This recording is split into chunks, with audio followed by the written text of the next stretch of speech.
নবীজি সাল্লাল্লাহু আলাইহি সাল্লাম বলেন, পাপাচারী মুমিনদেরকে আল্লাহ তাআলা হিসাব নিকাশ যখন নেবেন তখন অনেককে জাহান্নামে ফেলে দেবেন। তারা জাহান্নামের আগুনে বিভিন্ন মেয়াদে শাস্তি ভোগ করবে। করার পর তাদেরকে জাহান্নাম থেকে মুক্তি দেয়া হবে। মুক্তি দিতে দিতে একটা সময় আসবে যখন আল্লাহ তাআলা জান্নাত এবং জাহান্নামের দরজা চিরকালের জন্য বন্ধ করে দেবেন। এখন জাহান্নামের দরজা বন্ধ হয়ে গেলে আর কোনোদিন খুলবেন না, আবার জান্নাতের দরজা বন্ধ করে ফেললে আর কোনোদিন খুলবেন না।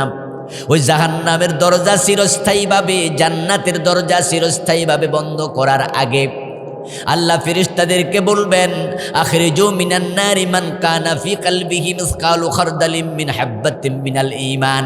ও আমার জাহান্নামের দারোগা ফেরেশতারা, জাহান্নামে ঢুকে দেখো যার অন্তরে সরিষা পরিমাণ ঈমান আছে তাকেও জাহান্নাম থেকে বের করে জান্নাতে দিয়ে দাও। ঈমান থাকলে জান্নাত, কিন্তু কোনো বেঈমান জান্নাতে যাবে না। সকল বেঈমান কাফের কোথায় যাবে? বাকি ওয়াজটা নিজেরাও কিছু করেন না ভাই, সব আমার দিয়া করেন না। সকল কাফের কোথায় যাবে বলেন? সকল কাফের কোথায়? আর সকল মোমেন? যখন আল্লাহ বলবেন যার অন্তরে সরিষা পরিমাণ ঈমান আছে তাকে বের করে নিয়ে আসো, জাহান্নামের ফেরেশতারা জাহান্নাম খুঁজে খুঁজে সব মুমিনকে নাজাত দিয়ে দেবে, নিষ্কৃতি দিয়ে দেবে, তারা জান্নাতে ঢুকে যাবে। এরপরে আল্লাহ তাআলার কাছে রিপোর্ট করবে, আল্লাহ জান্নাতে আর জাহান্নামে আর কোনো মুমিন নাই, আমরা সব মুমিনকে জান্নাতে ঢুকাই দিচ্ছি। আল্লাহ তাআলা বলবেন, ফেরেশতারা এখনো একজন মুমিন জান্নাতে আছে, যাও তাকে ধরে নিয়ে আসো, বের করে নিয়ে আসো। ফেরেশতারা যাবে, জাহান্নাম খুঁজে তারা আল্লাহর কাছে এসে আবার রিপোর্ট করবে, আল্লাহ জাহান্নামে কোনো মুমিন নাই, আমরা খুঁজে পাই না। আল্লাহ তাআলা তখন বলবেন, জাহান্নামের দিকে কান পেতে শোনো, একটা শব্দ আসছে, সুবহুন কুদ্দুসুন রব্বুনা ওয়া রব্বুল মালাইকাতি ওয়ার রূহ। আল্লাহ বলবেন, এই ফেরেশতারা দেখো এই লোকটা জাহান্নাম থেকে তাসবিহ পড়ছে, রব্বুনা রব্বুনা, এই কথা বলে লোকটা আমাকে জাহান্নামের আগুনের ভিতরেও ডাকতেছে। এই লোকটাকে তোমরা বের করে নিয়ে আসো। এবার ফেরেশতারা শব্দ অনুসরণ করে জাহান্নামের ভিতরে যাবে। জাহান্নামের ভিতরে গিয়ে দেখবে এই শব্দটা এমন এক জায়গা থেকে আসতেছে যেখানে কোনো মানুষই নাই। আগুন জ্বলছে, এর মাঝে কিছু জাহান্নামের কীটপতঙ্গ পড়ে আছে, কিন্তু শব্দ দ্বারা বোঝা যায় এখানে কোনো মানুষ আছেই। ফেরেশতারা ওই জাহান্নামের আগুনের কীটপতঙ্গ সরাবে। কীটপতঙ্গ সরায়া দেখে, নবীজি বলছেন, ফাইন্নাহু ইয়াকুনু হুমামা, এই লোকটা জাহান্নামের আগুনে জ্বলতে জ্বলতে লাকড়িতে আগুন লাগাইলে লাকড়ি যেমন জ্বলে অঙ্গার হয়ে যায়। অঙ্গার বোঝেন? কয়লা, কয়লা, ইয়েস। কারণ কোন এলাকার কোনটা কই বিপদে পড়ি কত যায় না।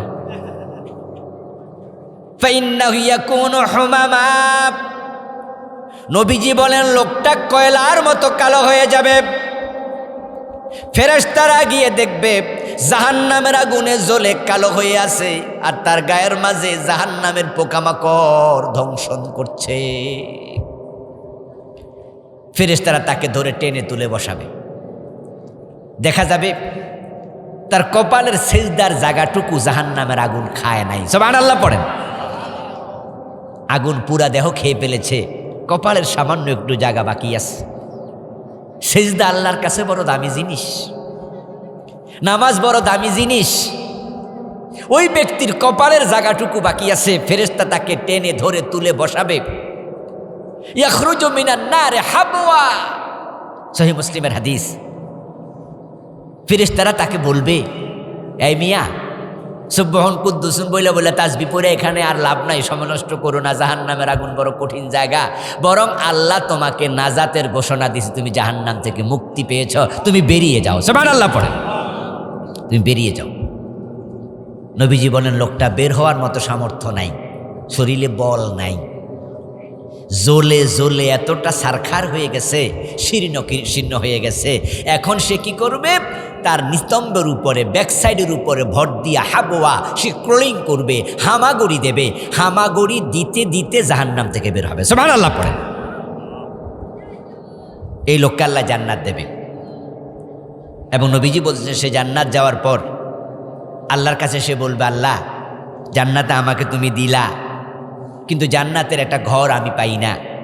আমি খোঁজাখুঁজি করে দেখি সব বাড়িঘর আমার আগে যারা ঢুকছে তারা দখল করে লাইছে, আল্লাহ আমার একটু জায়গা দাও।